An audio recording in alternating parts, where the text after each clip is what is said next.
Hello students, welcome to my channel Maths with Panu. Today I am discussing with you some problems that are based on numbers. So let's start our first question. The product of two numbers is 9375 and the quotient when the larger one is divided by the smaller is 15. The sum of the numbers is. First of all, we see here we have two numbers. Okay? दो numbers हैं हमारे पास जिनकी product हमें दी हुई है। तो सबसे पहले आप क्या करेंगे, उन दो नंबर्स को लेट कर लीजिए। एक नंबर को मान लीजिए x और एक को मान लेते हैं y। अब उसने हमें क्या कहा है, प्रोडक्ट। प्रोडक्ट मीन्स जो हम दोनों को मल्टीप्लाई करेंगे और वो प्रोडक्ट हमें गिवन है 9375। अकॉर्डिंग टू द क्वेश्चन अगर हम देखें उसने कोशेंट कहा। कोशेंट किस चीज़ का कोशेंट? देखिए एक कंसेप्ट उसने हमें ये दी, the product of two numbers. फिर बीच में एक वर्ड यूज़ होता है कोशेंट और उसके बाद फिर एक स्टेटमेंट दे रहा है when the larger one is divided by the smaller. तो हम मान लेते हैं भी जो लार्जर नंबर है वो है x जो है लार्जर, और जो स्मॉलर है उसे मान लीजिए y। You can mention any of the number.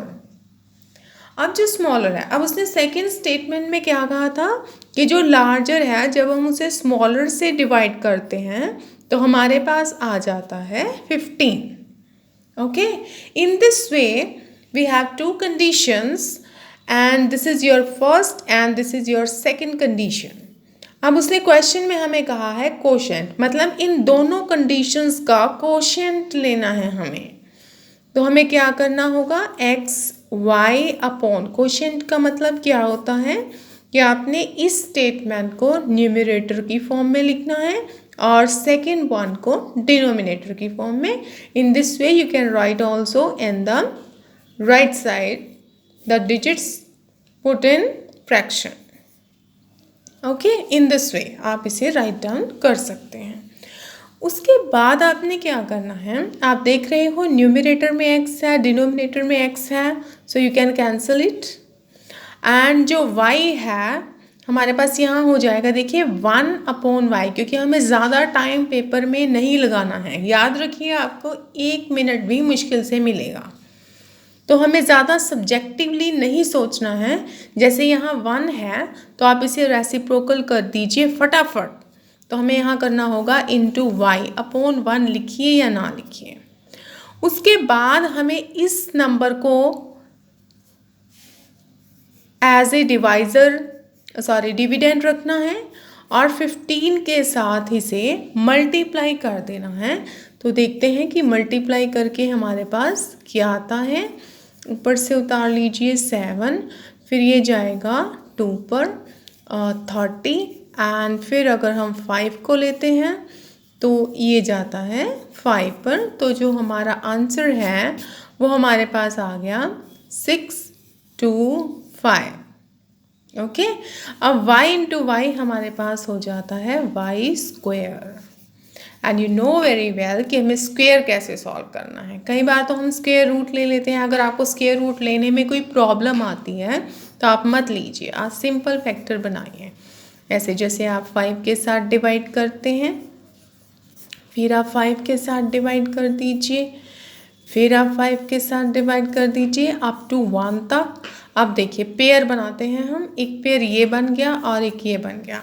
तो आप इस तरह से भी सॉल्व कर सकते हैं। 5 5 ज़ा 25, 5 5 ज़ा 25, मतलब 25 के 2 पेयर्स हमारे पास बन गए हैं। तो आप इसे कटिंग कर दीजिए और y की वैल्यू आपके पास आ गई 25। अब इस वैल्यू को आप अपने इस इक्वेशन में रख सकते हैं, जैसे कि x अपॉन सेकेंड इक्वेशन से ले लीजिए।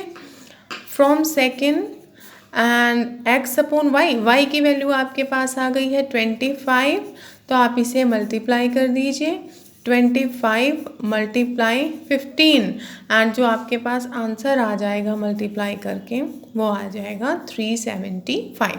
अब देखिए हमारे पास y की वैल्यू भी आ गई और x की, लेकिन क्वेश्चन के एंड में उसने हमें कहा है द सम ऑफ नंबर्स, मतलब जो नंबर्स हमने फाइंड कर लिए हैं एक y का और एक x का, इन दोनों को प्लस कर दीजिए। अब फटाफट से हम इसे प्लस करते हैं। देखिए 375 में 25 को प्लस करते हैं तो हमारे पास आ जाता है 400।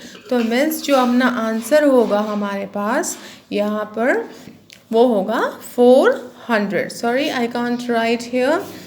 तो ऑप्शन में जैसे आपको कहीं भी किसी भी ऑप्शन में सपोज कीजिए यहाँ पर अगर आपको 400 मिलता है तो उसे आप टिक कर सकते हो। Okay, so in this way you can solve this question. Now we move on our next question. The next question is that three numbers are in the ratio 3:4:6 and their product is 1944, means 1944, and the largest of these numbers हमें find करना है। तो पहले आप इन numbers की ratio लिख लीजिए 3:4 and 6। अब क्वेश्चन में उसने हमें कहा है प्रोडक्ट